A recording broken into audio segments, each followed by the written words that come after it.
The Tate brothers have returned to the United States, flying into Florida after the Romanians have lifted their travel restrictions.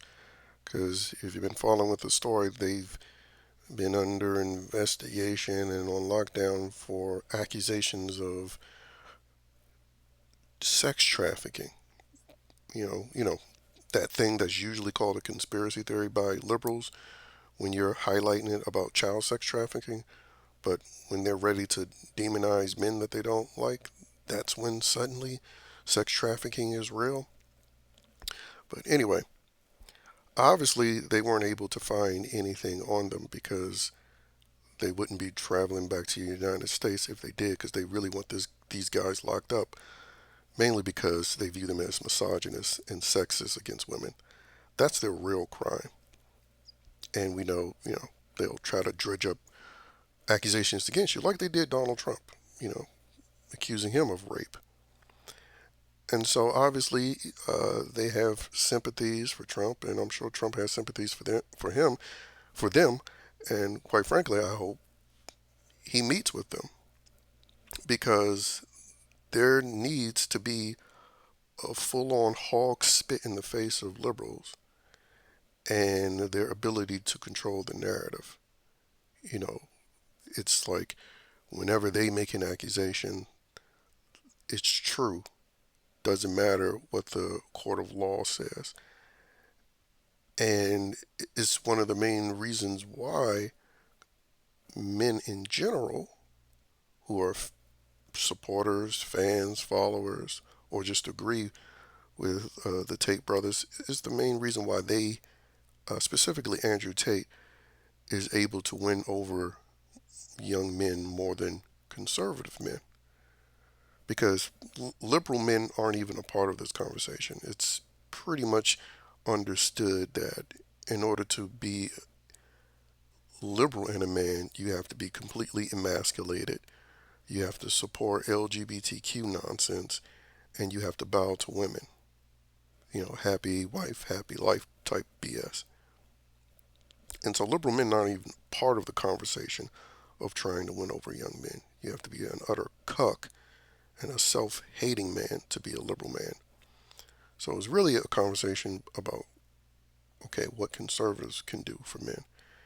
And currently, right now, conservatives are puss. Not in the same way as liberal men.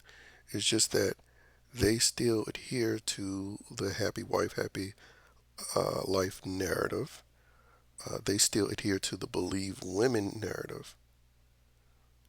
They may show conflict when it comes to LGBTQ issues, specifically trans, but in a lot of ways, conservative men in general, they are a lot like weak liberal men.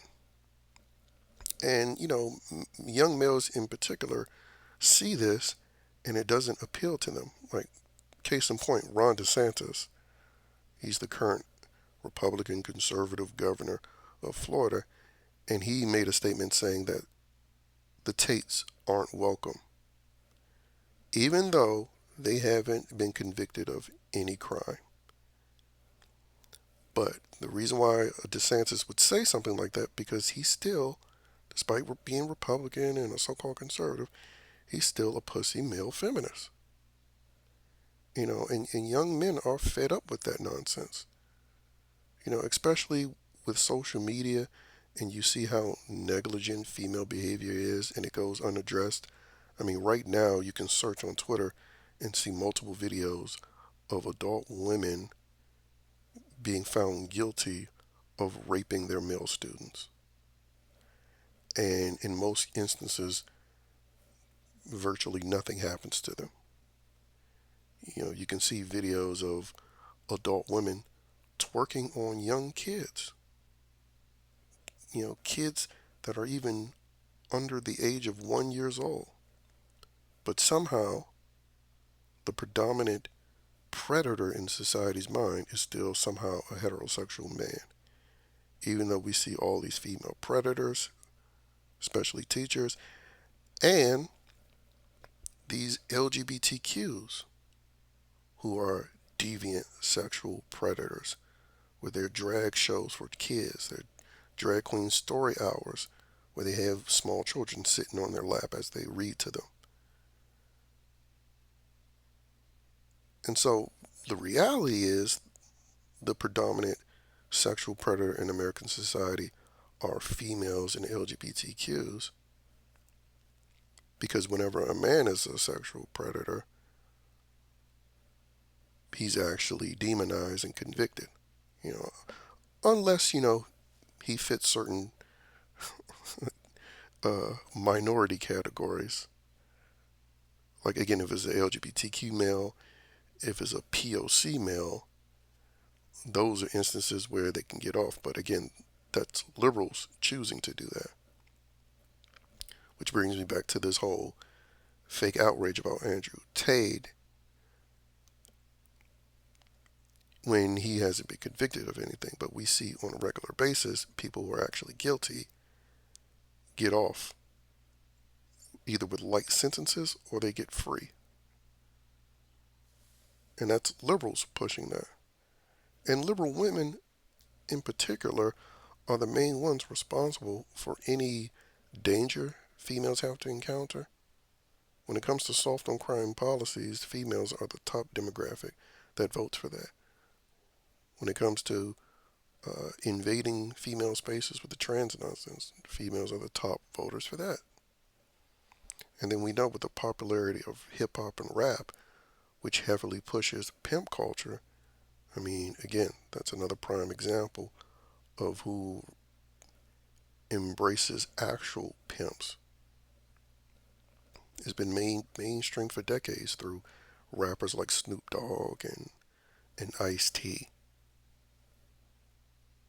So, again, it's pretty obvious and simple why the Andrew Tate character wins over young men. Again, he portrays a masculine, unafraid figure. And when young men are just getting overloaded with being called toxic simply because they're masculine, and all the males around them are just kowtowing to women and LGBTQ nonsense, I mean, it's very easy to understand why the Andrew Tates of the world are currently winning over young men. And again, I hope Trump meets with them, because he specifically should be the last person that cares about what any libtarded person has to say, because they literally tried to kill him multiple times. They tried to kill him, and when they didn't try to kill him, they tried to bankrupt him, and they threw accusations on him by women. So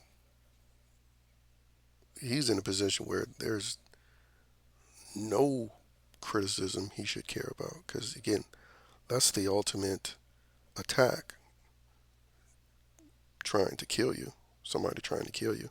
And then he saw that when he didn't get killed, liberals in general made it clear that they were disappointed. So why would he give two fucks about what anybody says?